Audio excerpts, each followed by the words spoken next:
어느덧 가을의 향기 가득한 10월의 첫 주일이 되었습니다.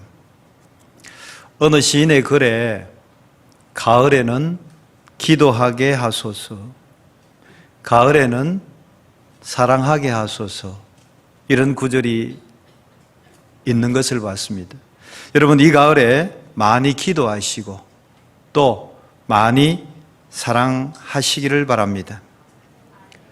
현대인들은 참 행복하고 풍요롭고 건강하게 잘 사는 것처럼 보입니다. 그러나 실상 그들의 속을 들여다보면은 환자들이 엄청나게 많다는 것을 알게 됩니다. 우리 육신이 병이 들면은 병원에 가서 치료하면 됩니다. 그러나 우리의 마음을 상하게 되면은 병원에 가도 별 수 없습니다. 여러분, 마음이 상했는데 병원에 가면은 뭘 해줍니까? 그냥 신경 안정제 정도밖에 안 줍니다. 달리 뾰족한 해결책이 없습니다. 그러나 우리에게는 해결책이 있습니다. 그 해결책이 뭐냐 하면은 오직 하나님의 은혜와 성령의 역사만이 그 마음의 상처를 치유할 수 있습니다. 비록 몸의 질병이 치유되었다 할지라도 그 병의 근원이 되는 마음의 병을 치료하지 못하게 되면은 다시 그 병이 도지게 된다 그러죠. 다시 또 어려움을 당하게 되는 것입니다. 의학적으로 연구한 결과를 보면은 약 70에서 80%가 마음에서 병이 온다고 얘기합니다. 그만큼 마음의 병이 중요합니다. 그래서 아무리 좋은 재능을 가진 사람이라 할지라도, 아무리 지식과 실력을 갖춘 사람이라 할지라도 심령이 상해버리면은 그 사람의 삶에 기쁨이 없어요. 행복을 누리지 못하는 거예요. 그러나 내가 아무것도 없다 할지라도, 재능도 없고 가진 것도 없다 할지라도 그 마음이 상처가 없고 마음이 깨끗하면은 삶에 기쁨이 있는 거예요. 사람이 마음이 상하게 되면은 조그만 일에도 흥분하게 되고 침체하게 되고 다투게 되고 실망하게 되고 좌절하게 되고 포기하게 되어지는 것입니다. 그래서 마음이 상하게 되면은 그 마음이 상한 고통에서 벗어나지를 못하게 됩니다. 우리의 몸도 건강할 때는 누가 두들겨 주든지 안마를 해주면 어때요? 시원하다 그래요. 근데 내 몸이 상처를 입고 있는데 그 자리를 누가 만져주고 두들겨 주면은 엄청나게 아프다고 우리가 이야기를 하게 되는 겁니다. 마음도 마찬가지입니다. 평상시에 내 마음이 건강하면은 살아가다가 이런 일 저런 일 부딪혀도 그럴 수도 있죠 하고 쉽게 넘어갑니다. 근데 내 마음이 상처를 입은 상태에서 어떤 자극이 오게 되면은 흥분하게 됩니다. 분노가 불출되어지게 됩니다. 그러면서 가만히 있지 못하고 왜 그런데 하면서 확 달라드는 이런 사람들이 있죠. 내 마음에 상처가 있기 때문에 그렇습니다. 그러나 마음이 건강해지면은 이런 문제들이 수월하게 지나가게 되어지는 겁니다. 마음이 상한 자가 오늘 예배 드리러 교회에 올라오실 때 얼굴을 보면은 세상 근심 걱정 자기가 다 지고 가는 사람처럼 얼굴이 막 갈매기가 날아가고 이런 심정으로 올라와요. 그런 마음으로 가지고 왔다 할지라도 예배하는 가운데 하나님을 만나게 되면은 갑자기 얼굴빛이 확 달라져요. 누가 보면은 빈지갑 주었니? 왜 그래요? 내가 올 때는 마음이 상해서 모든 근심 걱정을 다 짊어지고 온 우울 그 자체였지만은 예배하는 가운데 하나님을 만나게 되면은 얼굴빛이 달라져요. 세상이 알지 못하는 기쁨을 누리거든요. 세상이 줄 수 없는 평안을 누리기 때문에 예배하는 가운데 하나님을 만나면은 그 마음의 아픔이, 상처가 치유되어지는 줄 믿습니다. 오늘 이 시간 우리 예배하는 여러분, 여러분의 마음에 상처가 있다면은 오늘 예배 시간을 통하여서 다 치유받으시고 기쁨과 평강이 넘쳐나게 되시기를 예수님의 이름으로 축원합니다. 비록 내 마음의 상처를 오늘 치유받았어요. 그래서 여기서 끝이냐? 아니에요. 왜냐하면 우리가 살아가는 삶의 현장에서 수도 없이 또 마음의 상처를 받을 수가 있기 때문에 그렇습니다. 언제든지 우리의 마음에는 상처가 다가올 수 있습니다. 그러면 이런 상황, 언제든지 내 마음에 상처가 왔을 때 이것을 내가 뛰어넘을 수 있는 능력, 이걸 극복할 수 있는 힘이 어디 있느냐? 평상시 주님과의 온전한 관계에서 이것을 넘어갈 힘이 생긴다는 것이죠. 내가 평상시에 주님과 온전한 관계를 가지고 있어요. 내가 평상시에 주님과 긴밀한 교제를 나누고 있어요. 이럴 때에 내 삶의 현장에서 내 마음에 상처를 주는 일들이 생기면은 그 일들을 오히려 하나님의 기적을 경험하는 기회로 삼을 수 있고 넘어갈 수 있어요. 그런데 평상시 내가 하나님과의 관계가 원만하지 못하고 하나님과의 관계가 돈독하지 못하면은 내 삶에 어려운 상황이 닥칠 때 우리는 그 상처에 넘어지게 되고 허덕이게 되어지는 겁니다. 그래서 우리 마음의 상처를 치유하는 핵심은 뭐냐? 하나님과의 관계가 치유되어지는 겁니다. 나와 하나님과의 관계가 치유되어지게 되면은 내 마음의 상처도 치유되어지는 것입니다. 그러면 우리가 어떻게 하면 하나님과의 관계를 잘 유지할 수 있을까? 그것은 기도입니다. 기도는 영혼의 호흡입니다. 그래서 영혼의 호흡이 왕성하게 일어나는 사람, 그 기도를 통하여서 하나님과 깊은 교제를 나누는 사람, 그래서 하나님과의 관계가 돈독하게 되어 있는 사람에게는 마음에 어떤 상처가 와도 쉽게 극복하고 갈 수 있습니다. 여러분, 병원의 응급실에 가보시게 되면은 급한 환자가 들어옵니다. 의사가 제일 먼저 무엇을 확인할까요? 숨 쉬나 안 쉬나 확인합니다. 급한 환자가 왔는데 이미 숨이 멎었으면은 의사는 더 이상 진료를 하지 않습니다. 그러나 아직까지 숨을 쉬고 있으면은 나름의 최선을 다해서 그 환자를 돌보게 되는 것입니다. 우리는 영혼의 호흡을 해야 됩니다. 영혼의 호흡이 달랑달랑 하고 있으면은 영혼의 호흡이 가냘픈 사람에게 영적 진수성찬을 차려주어도 먹지도 못하고 먹어도 소화도 해내지 못합니다. 오히려 그 영적인 풍성함이 그 사람에게 짐이 될 수 있습니다. 그래서 영혼의 호흡인 기도가 회복되어질 때, 여러분의 기도가 왕성하게 일어날 때 영적인 양식, 즉 말씀을 먹을 수 있어요. 소화할 수 있어요. 여러분, 그냥 말씀이 먹어지는 거 아니에요. 소화되어지는 거 아니에요. 여러분의 영혼의 호흡인 기도가 왕성하게 일어날 때에, 하나님과의 관계가 잘 형성되어질 때에 하나님이 주시는 말씀이 먹어지고 소화가 되어지는 것입니다. 그런데 내가 하나님과의 이 관계가 막혀 있고 영혼의 호흡인 기도가 막혀 있는 상태에서는 어떤 말씀을 줘도요, 걸려요. 오히려 그것이 양분이 되지 않고 나를 힘들게 할 수 있는 말씀이 될 수 있습니다. 성도는 말씀을 통해서 영적으로 건강해질 수 있습니다. 기도를 통해서 그 건강한 생활을 유지할 수 있습니다. 이처럼 우리가 예수를 믿고 구원받고 은혜받아 기쁜 삶을 살아가야 합니다.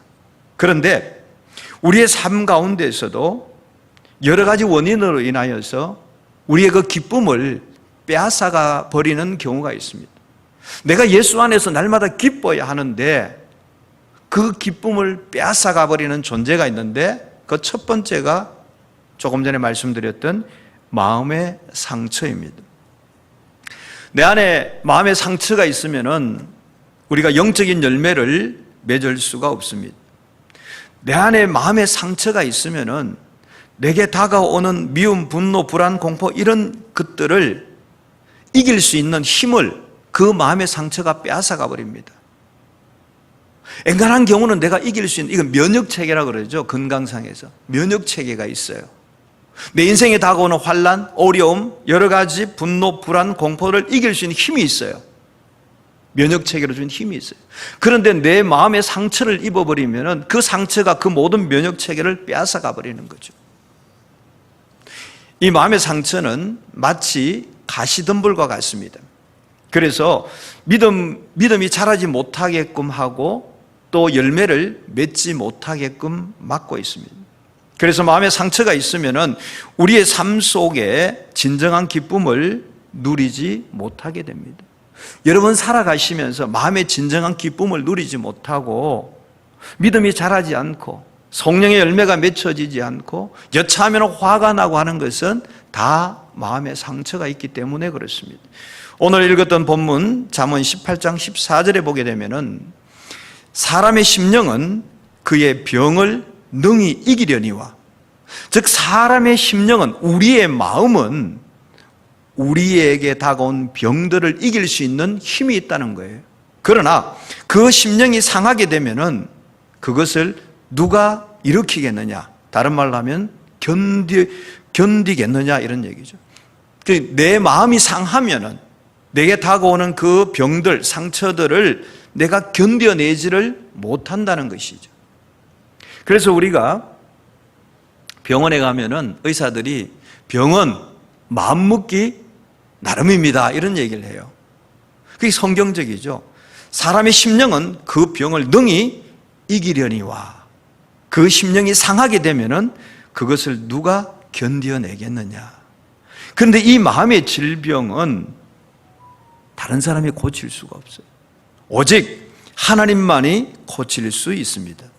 그래서 우리가 기도할 때 육체의 질병을 고쳐달라고 기도하는 것은 효과가 그렇게 많지 않습니다. 왜냐하면 내가 육체적인 질병이 치유되었다 할지라도 내 마음의 병이 치료되어지지 아니하면은 다시금 재발할 수가 있기 때문에 그렇습니다. 그래서 마음의 상처를 치유하는 일이 너무너무 중요한데, 이 마음의 상처를 어떻게 치유할 수 있을까? 여러분 마음의 상처를 어떻게 치유할 수 있을까? 여러 가지 방법을 해도 되지 않아요. 인간적인 방법, 약을 써도 되지 않아요. 그러나 여러분의 마음의 상처를 치유할 수 있는 방법은 딱 하나예요. 예수 그리스도의 십자가의 보혈의 피가 여러분의 상처난 그 마음을 고치시는 거예요. 새롭게 하시는 거예요. 그리고 예수 그리스도의 사랑으로 그 상처 입은 마음을 감싸 안아주는 거예요.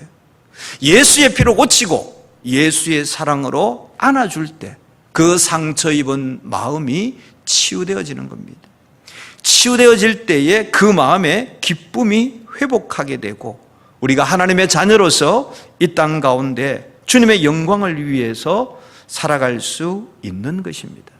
그래서 우리는 우리의 마음의 모든 상처들이 예수 그리스도의 보혈의 피로 고침받고 그의 사랑으로 감싸 안아지는 그런 은혜가 여러분 가운데 있어지기를 원합니다. 성도의 삶의 기쁨을 빼앗아가는 두 번째 원인은 뭐냐 하면은 반복적으로 일어나는 악한 영향력입니다. 악한 영향력이 나에게 미치게 되면은 내가 신앙생활을 제대로 할 수 없습니다. 우리에게는 반복적으로 다가오는 악한 영향이 있게 되면은 내가 그리스도인으로서 마땅히 누려야 할 축복도, 자유도, 풍요도, 건강도 누리지 못하는 겁니다. 그러면 이 악한 영향력이라는 것은 어떤 것이냐 하면은 나도 모르게 반복해서 저지르게 되는 죄를 말합니다. 내가 끊지 못하는 악한 습관을 이야기합니다. 나 이거 절대 안 하려고 작정을 하고 결심을 했는데 나도 모르게 또 그 일을 하고 있는 것, 이게 악한 영향력입니다. 성경에 보게 되면 아브라함이 자기 아내를 누이라고 거짓말했죠. 속였죠. 그런데 그의 아들 이삭도 아비멜렉에게 똑같이 속입니다. 거짓말하죠. 근데 그 일이 그의 아들 야곱에게 또 내려가서 야곱이 속이는 자가 되죠. 다윗이 밧세바를 범하는 음란을 저질렀어요. 그 음란이 그의 아들 암논에게 내려가서 암논이 누이 다말을 범하는 역사가 있고, 또 그의 아들 솔로몬이 처첩을 1000명이나 두어서 결국 하나님의 약속의 땅이 두동강 나는 이런 일로 되어지게 됩니다. 이렇게 악한 영향력이라는 것은 계속해서 전이되어질 수 있습니다. 이것들이 있으면은 우리가 삶의 기쁨을 누리지 못하는 것이죠. 신앙생활에 보람을 느끼지 못합니다. 질병으로 치면은요, 당뇨병이 있는 집안은 당뇨병이, 간이 안 좋은 집은 간이 안 좋은, 고혈압이 있는 집은 고혈압으로, 이렇게 그 악한 영향력들을 내가 받게 되면은 내가 성도로서 기쁨을 누리지 못하는 겁니다. 그래서 우리는 예수 그리스도의 십자가의 보혈의 능력으로 그 악한 영향력들을 끊어버려야 돼요. 더 이상 나를 힘들게 하지 못하도록, 더 이상 나를 죄의 자리로 빠지지 않도록, 더 이상 나를 반복되는 습관적인 죄를 짓지 않게 하도록 우리가 예수 그리스도의 이름으로 선포하고 예수 그리스도의 십자가의 보혈의 능력으로 청산해버려야 합니다. 예수 그리스도의 보혈의 능력은 모든 저주와 질병에서 우리를 자유케 할 수 있는 줄 믿습니다. 그동안 내가 끊지 못했던 악한 죄성이 있다 할지라도, 내가 그동안 정말 이것만큼은 하지 않아야 되겠다고 작정하고 결단했음에도 불구하고 또 하고 있는 악습이 있다 할지라도, 오늘 내가 예수 그리스도의 십자가의 보혈로 끊어버리면 될 줄 믿습니다. 예수 그리스도의 이름으로 이 더럽고 추악한 악한 것들이 이제 나를 괴롭히지 못하게 해달라고 예수 이름으로 선포하며 기도할 수 있기를 원합니다. 예수 그리스도의 피 외에는 우리를 죄에서 자유케 할 것이 없기 때문에 그렇습니다. 여러분, 우리의 마음에 상처가 있고 반복되는 죄를 저지르는 경우가 있다 할지라도 오늘 예수 그리스도 이름으로 선포하고 성령의 능력으로 치유받을 수 있기를 원합니다. 여러분의 심장에 다른 피가 아니라 예수 그리스도의 보혈의 피를 수혈받으셔야 됩니다. 예수의 피를 여러분의 심장에 수혈받아서 내 몸속에 있는 모든 악한 영향력들을 다 물리치시고 모든 저주에서 끊어지시고 이제는 그리스도의 자녀로서 기쁨을 누리는 삶을 살아갈 수 있기를 주님의 이름으로 축원합니다. 성도의 삶의 기쁨을 빼앗아가는 세 번째는 뭐냐 하면은 바로 질병입니다. 여러분, 흔히들 질병 이렇게 하면 육신의 몸이 아픈 것 이렇게 생각하시잖아요. 질병의 개념은 이렇습니다. 질병이라는 것은 떨어져 나간다는 단어와 평안, 안락이라는 단어가 합성된 단어가 질병입니다. 무슨 얘기냐 하면 질병이라는 것은 나에게서 평안함이 떨어져 나간 상태를 질병이라 그럽니다. 그래서 질병은 불편한 상태요, 평안을 잃어버린 상태입니다. 이걸 다르게 다시 쉽게 얘기하면 이렇게 됩니다. 하나님과 나와의 관계가 정상적이지 못할 때, 하나님과의 나와의 관계에서 평안이 떨어져 나가버린 상태, 이 상태를 우리는 영적인 질병이라 얘기합니다. 만약에 가정에서 부부가 비정상적인 관계를 맺게 되면 그 가정이 파멸하게 됩니다. 우리가 사회생활하면서 대인관계가 비정상적이 되면 인간관계가 깨어지게 됩니다. 우리 몸도 마찬가지입니다. 하나님께서 우리 몸을 만들어 놓으신 그 메커니즘대로 돌아가야 됩니다. 나올 것은 나오고 들어갈 것은 들어가고 그 때에 맞춰서 다 이렇게 돌아가야 합니다. 그런데 이 관계가 비정상적이 되어버리면, 예를 들어요, 인슐린이 공급되어야 될 때 공급되지 않으면 당뇨병이 생기는 것이죠. 소화 효소가 나가야 될 때 나가지 않으면 소화불량이 생기는 것이죠. 이와 마찬가지로 우리에게 질병이라는 것은 평안이 떨어져 나가는 상태예요. 그러면 하나님과 나와의 관계가 평안하지 못하고 불편하게 되면 영적 질병이 생기고, 몸에 그런 관계가 생기면 육체의 질병이 생기는 것입니다. 그래서 우리는 하나님과 나와의, 하나님과의 가족과의, 나와의 가족 간의, 나와 이웃과, 나와 자연과의 관계 속에서 이 조화, 질서가 무너져 버리고 불균형을 이루게 되는 상태를 우리가 질병이라고 얘기합니다. 그래서 우리가 질병하면 흔히들 몸만 아픈 걸 얘기하는데, 하나님과 나와의 관계가 깨어져 버리면 내 마음에 질병이 생기는 것이죠. 영적 질병이 생기는 것이죠. 그래서 육체적인 삶과 영적인 삶이 무질서한 사람에게는 질병에 걸릴 확률이 상당히 높습니다. 쉽게 이해되시죠? 육체적인 삶이 무질서하다. 새벽 3시에 곱창 구워 먹고 소주 마시는 사람 반드시 몸에 탈납니다. 영혼의 세계, 영적인 삶이 무질서하다. 영적인 질병이 걸리기 쉽습니다. 여러분, 구약을 자세히 보게 되면은 치유 개념보다는 건강의 개념이 더 많습니다. 그래서 건강을 샬롬 이렇게 표현합니다. 여러분, 이스라엘 가시면은 늘 인사가 만나면은 샬롬 합니다. 처음 지나가는 사람도 샬롬 이렇게 합니다. 무슨 얘기냐 하면은 너희가 평안하냐, 네 모든 것이 건강하냐 이 말이죠. 좀 더 얘기하면은 너희의 마음에 하나님이 주신 평안이 있느냐 이 얘기입니다.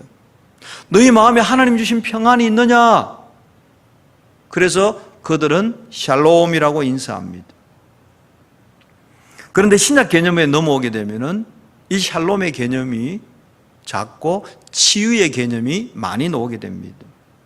사복음서에 보시게 되면은 성령께서 마가의 다락방에 임재하신 후에 베드로가 나가서 안전뱅이를 고칩니다. 예수님의 사역은 어떻습니까? 치유하시잖아요. 귀신 들린 자를 쫓아내시잖아요. 보지 못하는 자를 보게 하고 걷지 못하는 자를 걷게 하고, 문둥병을 고치고 나병 환자를 고치고 중풍병자를 고치고, 계속해서 보면은 치유의 사역이 나옵니다. 사도 바울에게 넘어와도 여전히 그의 능력으로 치유하는 역사가 일어납니다. 자, 그러면 구약에서는 건강의 개념으로 샬롬을 얘기했는데 신약에서는 치유에 관한 얘기들이 많이 나오고 있습니다. 왜냐하면은 그 질병의 문제가 치유가 되어져야만이 그제서야 복음이 들어갈 수 있기 때문에 그렇습니다. 여러분이 지금 여기 앉아 계시지만은 몸이 아파서 죽겠다 이런 사람이 지금 이 설교가 들어오겠어요? 몸이 아프면 안 들어와요. 내가 병이 들어있는데, 육신에 병이 들어있는데 복음이 안 들어와요. 내 마음에 병이 들어있는데 주의 복음이 안 들어와요. 그래서 예수님께서 치유를 먼저 하셨어요. 치유하시고 복음을 전파하셨어요. 그리고 그들을 훈련시키셔서 사역자로 내보내셨어요. 그 예수님의 3대 사역이잖아요. 치유하시고 가르치시고 복음 선포하시는 일을 하신 겁니다. 질병과 저주가 우리 가운데서 치유되지 않는 상태에서는 우리에게 샬롬이 지속될 수 없습니다. 우리는 이 땅에서 예수 그리스도 이름의 권세로 모든 질병에서 치유받음으로 말미암아 샬롬을 누리고, 그 샬롬을 통해서 우리는 영원한 천국을 맛볼 수 있게 되는 것입니다. 사랑하는 성도 여러분, 오늘 여러분들이 예수 그리스도 이름의 권세로 여러분의 모든 질병들이 치유받고 그로 인하여서 샬롬을 누리시는 복된 성도들 되시기를 원합니다. 치유라는 것은요,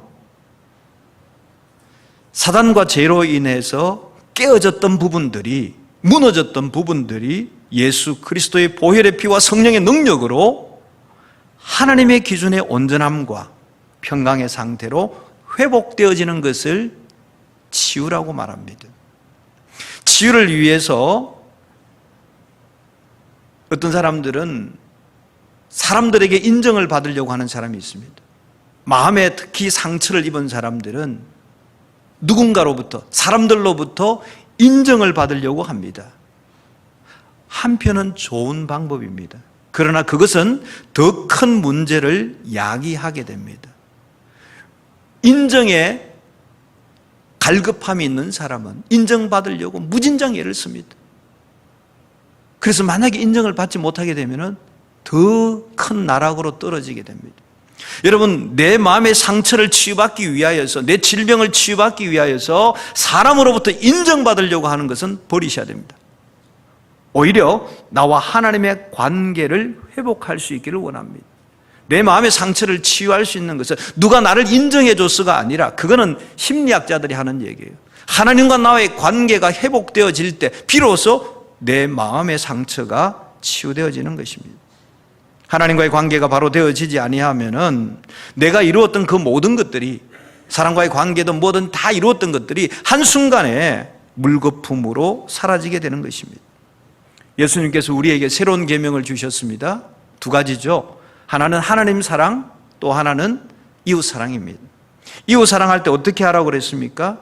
네 이웃을 네 몸과 같이 사랑하라 그랬습니다. 여러분이 여러분 자신을 얼마나 사랑하세요? 여러분이 여러분을 생각할 때 어느 정도 존귀한 사람이라고 생각하세요? 여러분이 생각하는 그 이상으로 여러분은 존귀한 존재들입니다. 왜냐하면요, 하나님께서 여러분 한 사람 한 사람을 살리시기 위하여서 독생자들 예수 그리스도를 십자가에 내어놓으시고 그 예수의 생명값으로 여러분을 사셨기 때문에 여러분은 그 정도로 존귀한 사람들입니다. 그런 나를 내가 사랑해야 됩니다. 자기애에 빠지면 안 됩니다. 그런 존귀한 나를 내가 사랑해야 됩니다. 내가 나를 그렇게 사랑하는 사랑이 있어야 내 이웃을 내 몸과 같이 사랑하는 거예요. 그래서 내가 나를 사랑하는 그 사랑으로 이웃을 사랑하는 거예요. 내가 하나님의 그 생명값으로 삼는 존귀한 존재이기 때문에 그 이웃을 그렇게 존중할 수 있는 겁니다. 우리가 하나님의 아들 예수 그리스도와 맞바꾼 바 된 그런 존귀한 존재들이지 않습니까? 이런 존귀한 우리가 기쁨을 누리면서 살아가야 하는데, 우리의 그 기쁨을 누리지 못하게 하는 존재들, 아까 얘기했습니다. 마음의 상처, 악한 영향력, 각종 질병들이 우리의 기쁨을 빼앗아가 버린다고 얘기했습니다. 우리가 육체적으로 건강하려고 하면은 규칙적으로 생활하고 운동하고 하면 됩니다. 우리가 혼적인 건강을 위해서는 지정의로 사람과의 관계를 잘 조화롭게 하면 됩니다. 그러면은 우리가 영적으로 건강하게 되기 위해서는 어떻게 해야 되느냐? 하나님과의 관계를 잘 해야 합니다. 그 무엇보다도 우리는 마음이 건강해져야 합니다. 마음이 병든 사람이 있습니까? 마음이 상한 자를 고치시는 그 주님 앞에 나아가시기를 원합니다. 내 마음이 상하면은요, 내 삶이 아무것도 안 돼요. 내 마음이 상하면은요, 아무것도 안 돼요. 우리나라 사람들이, 옛날 어른들이 그러잖아요. 정말 답답한 일을 만날 때 뭐라고 표현합니까? 속상해. 속이 상한다는 거예요. 내 마음이 상한다는 거예요. 내 마음이 상하면 모든 것이 되어지지 않아요. 내 일상생활도, 하나님과의 관계도 다 안 되어져요. 내가 아무리 유능해도, 아무리 재능이 있어도 일도 안 되어져요. 그래서 우리는 먼저 내 마음이 치유받아야 돼요. 내 마음이 병들었다면은 마음이 상한 자를 고치시는 주님 앞에 우리가 오늘 달려나갈 수 있기를 원합니다. 그래서 우리는 성령 하나님께 구해야 합니다. 성령 하나님, 나에게 임재하여 주십시오. 내 마음속에 성령 하나님이 임재하셔야만이 내 마음이 상처를 받지 아니하고 받아도 극복하고 나갈 수 있습니다. 죄악으로 얼룩진 나의 모습을 십자가의 보혈로 씻어주십시오. 상하고 깨어지고 지친 나의 마음을 주님 만져주십시오. 고치고 다듬어서 새롭게 빚으셔서 주님 서시기에 합당한 그릇으로 만들어 주옵소서. 우리는 이렇게 기도해야 됩니다. 내 삶의 기쁨을 회복하기를 원하오니 성령 하나님, 오늘도 나를 만져주옵소서. 나는 너무 힘들어요. 내 마음이 너무 아파요. 아무도 내 마음을 치료해 줄 자가 없어요. 성령 하나님, 오늘 내 마음에 찾아오셔서 상처난 내 마음을 어루만지시고 치료하시고 회복하게 하셔서 다시금 구원의 기쁨을 누리는 하나님의 자녀로 삼아 주옵소서. 우리가 이렇게 기도해야 됩니다. 마음이 상한 자를 고치시기를 원하시는 주님 앞에 우리가 오늘 이 모습 이대로 나아가기를 원합니다. 주님, 내 상처 입은 모습 이대로 나아가기를 원합니다. 주님 받으시고 주의 성령으로 나를 새롭게 고쳐 주옵소서. 기도할 때 주님께서 그렇게 고쳐주실 줄 믿습니다. 이 시간 우리 찬양 한 곡하고 기도 잠깐 하려고 합니다.